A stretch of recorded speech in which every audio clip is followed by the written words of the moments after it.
demand action. I'd like to turn it over to the toughest lady in Congress from Colorado, Ms. Boebert. Man, that makes me want to run for Congress. Thank you very much, Congressman Perry. As the Taliban celebrate victory from an unconditional surrender, we with the House Freedom Caucus demand accountability. It is time for action. The American people are fed up. I'm fed up. The people standing here with me today are fed up.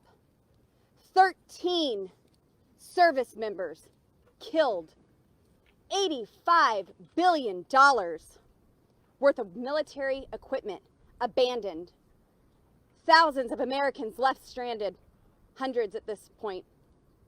It should be enough for even the weakest, wokest members of Congress to step up. I would hope that just one Democrat would have the courage to join us. That one Democrat could do more than the so-called commander-in-chief who could only look at his watch while moms received the remains of their babies in Dover. Yesterday, terrorists killed someone, strung a person up by our very own Black Hawk helicopter, and flew him around for all the world to see. Even Tony Montana would be ashamed, embarrassed, and disgusted at what's happening right now. The truly oppressed, the Christians, the women, the children, the ones who dared to believe in freedom, they won't be rewarded for taking a knee. They'll be raped, they'll be slaughtered, all by savages using America's military equipment. After 20 years of war, Joe Biden, or whoever's telling him what to do nowadays, made the Taliban stronger than ever. Make no mistake, members of the House Freedom Caucus are not standing here today because Nancy Pelosi called for an emergency session of Congress. No, we're standing here because Nancy Pelosi, Joe Biden, and Kamala Harris, and every person they've put in a position of leadership failed our brave men and women. They failed our brave men and women of the United States military, and they failed the American people. Think about it. Speaker Pelosi called us back into session to begin the process of spending trillions and trillions of dollars. We damn sure can be called back into Congress for this. This weekend, I promised every citizen I represent that I would do everything in my power as a United States Congresswoman to get rid of Joe Biden. Kamala Harris and Nancy Pelosi can follow him out the freaking door. I want everyone listening today on both sides of the aisle to hear these words.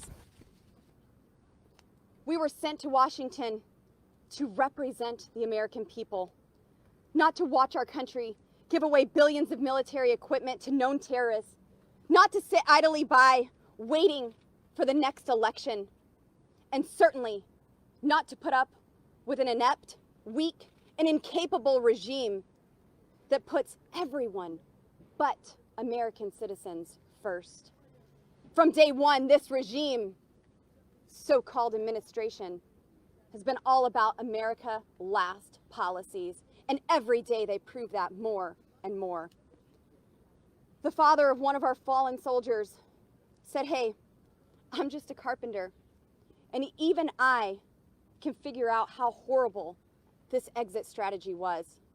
We all know that we needed to leave Afghanistan, and we all see how failed this mission was. He's right, and you know it.